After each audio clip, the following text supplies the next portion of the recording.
小 F 今天这支影片呀，就跟大家来分享一下小 F 这条线路，哎，看得见吗？就是难府的这条线路完成喽，今天打卡一下，所以呢，制作这种影片跟你们分享一下小 F 如何租这个摩托车，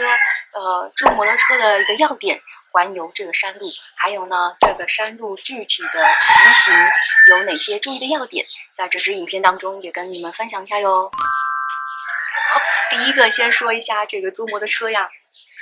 就是你们不用担心，因为小 F 没有从清迈骑到这个难府，因为中间啊，差不多你开车或者骑行的话，得至少3个半到4个半小时左右。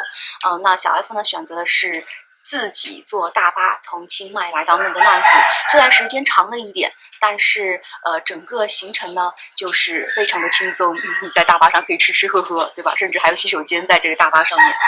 所以到了难府以后呢，你可以选择租这个摩托车。那租摩托车的价格呢也是不等，从350泰铢到800、1000泰铢都有。那刚开始的时候，小 F 还问租摩托车的老板说：“哎，为什么这边难府的租车价格要比清迈要贵一些呢？”然后租摩托车老板娘说：“因为在这边出租摩托车的这个店也就2、3家呀，是吧？物以稀为贵，当然整个价格。”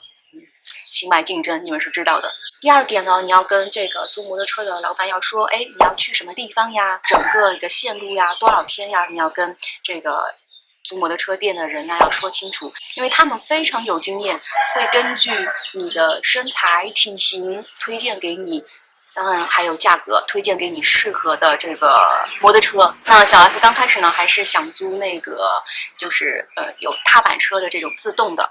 后来老板娘说，因为你需要上坡嘛，这个上坡的话，可能还是至少是125以上的这个摩托车，这个一个人的话是完全没有问题的。但是小 F 在路上的时候遇见了一位40多岁、快50岁的大哥啊，泰国人，他是开着一辆110cc 的这个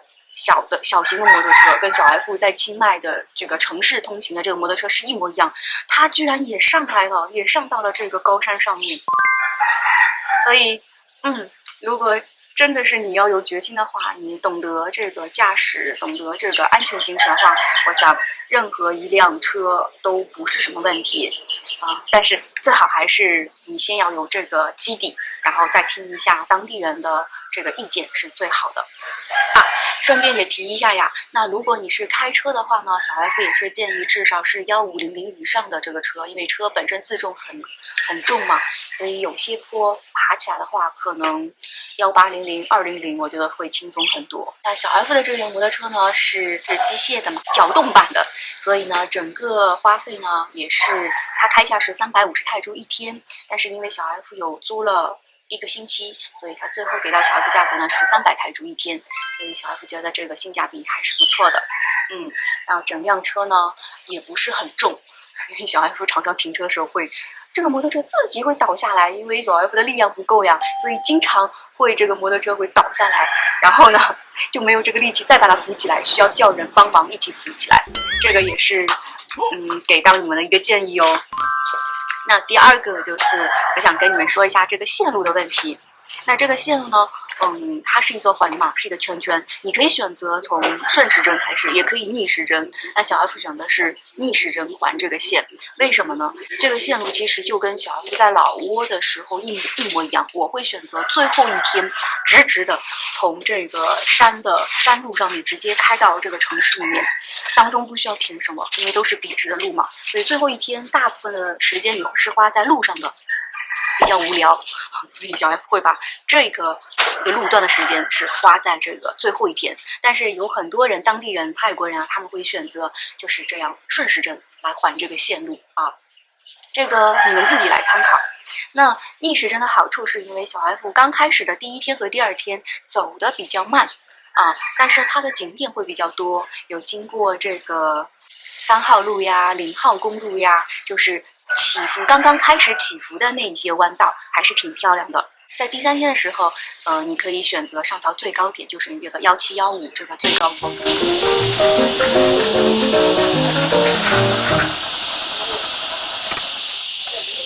打卡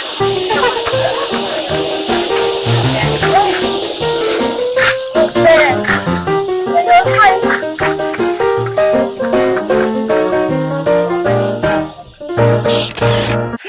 方，小 F 也要吐槽一下呀，因为小 F 选的是热季出行，两边呢，在刚开始爬坡的时候都是黄色的，就是那种枯草，或甚至是有些山民已经把这个山烧下来的这种黑色的痕迹，风景呢远不如你们到时候选择在冬季或者是在雨季出行的时候那么美丽我相信那两个季节。如果小 F 再重走一遍的话，一定会选择这两个季节再去走一下。那这个两边的风景是超级无敌的，很漂亮。因为山谷够深嘛。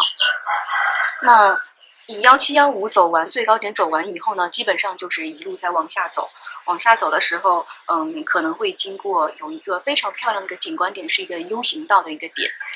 还有一个天空之路。据泰国人说这是这个泰国国内最漂亮的一条山路我也是看了他们的这个评语才决定下决心要把这个线路给环下去。你们可能在照片上会看到这条路呀，哇，真的是看上去很陡呀，但是真正你在骑行这个路上，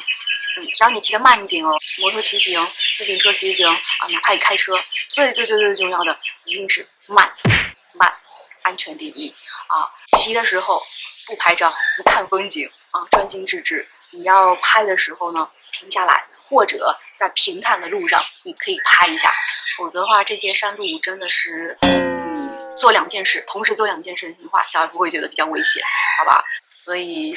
租摩托车的功率很重要你自己骑行的技术很重要，然后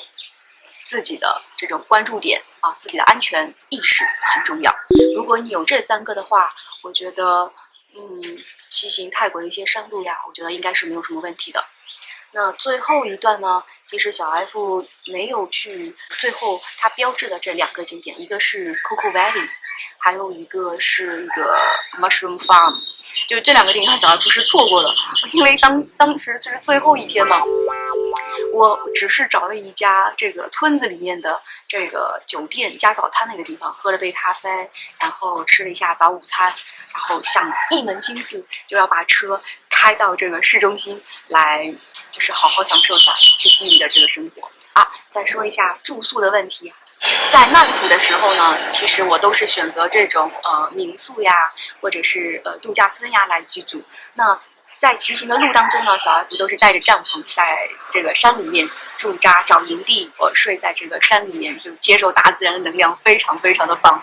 这个也是小 F 这次骑行的目的而且你也不用担心找不到营地因为这一路上真的很多地方，你不想搭帐篷的时候，其实也有很多的农家乐呀、村里的这种小木屋呀，都可以去提供你的。但是一般的山里面的农家乐要比市区里面的度假村呀、酒店呀要贵很多。这个路难走嘛，你们知道的，越是山里面的这个价格贵一点也就 OK 了，可以能理解。但是一般的话，他们也会包括这个住宿，再加上这个早餐或者是晚餐，你都可以限点。最后一天，小 F 把这个线环下来，是经过那个101大道嘛？这条大道就是直的，有一点点小的弯曲，但是基本上是没有问题。只要你专注力不要太松懈的话，不是非常累的话，我觉得这60多公里的话，可以一下子开回来。开到难府你就很轻松啦，找一间这样的民宿。ไปที่ไหน哎呀呀呀呀呀然后附近都可以用走路步行的方式去到这个晚上的步行街呀、周末的夜市呀，还有这个附近的一些小的一种咖啡店呀，你都可以很享受。好啦，那这支视频就啰里啰嗦，我也不知道有没有逻辑那希望给到你们喜欢骑行的、喜欢开车进山里面的人一点小的提醒哟还有下支影片呢，那我也会给你们介绍一下我选择的这一个民宿。老板娘呢20年前去过上海，跟她稍微聊了一下，也很有意思。如果你们喜欢那种老屋的风格、木结构屋子的风格，那这家民宿我也推荐给你们，好吧？那期待小 F 的下支影片喽。这支影片就这样，拜拜。